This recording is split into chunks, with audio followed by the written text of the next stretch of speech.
Watukufu waumini, hii takwa iko na faida nyingi ukiwa nayo. Siku ukiwa chonjo, hii itakufungulia milango ya khairi nyingi. Abi Huraira radhiyallahu anhu aliulizwa, hebu tueleze takwa ni nini?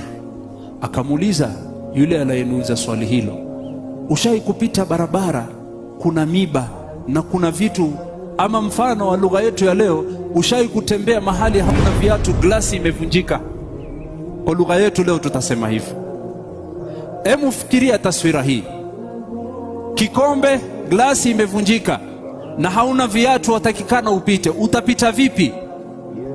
Amuuliza, wewe ushai kupita ardhi ambayo lazima uvuke na iko na miba? Akasema naam. Utafanyaje? Asema nitajichunga, niangalie niweke wapi mguu wangu. Ambaye hiyo ndo takwa.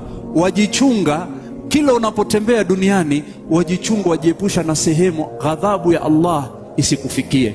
Usije ukaangukia mambo ambayo Allah haridhii, na usije ukaacha kufanya yale ambayo Allah amekuamrisha. Hiyo ndo maana takwa. Ndipo mshairi akasema, khali dhunuba saghiraha wa kabiraha dhaka tuqa wasna' kamashin fawqa ardi ash-shawki yahdharu ma yara la tahqiranna saghiratan inna al-jibala min al-hasa. Ndo mshairi akatunga maneno aliposikia maneno ya Abi Huraira, akasema epukana na madhambi makubwa na kwa madogo. Dhaka tuqa, huko ndo kuwa na takwa. Najifanye mfano wako mtu anayetembea kwenye ardhi iliyokuwa na miba, unavyojichunga na yale ambayo unayoyaona.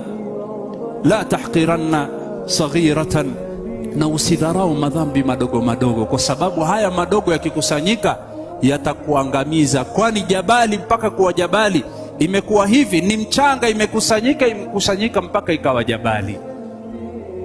Kama vile jabali imeanza na mchanga, nyingi zimekusanyika, kadhalika madhambi madogo wayapuuza, ukiona ni madogo na madogo yanakusanyika na yanakuangamiza.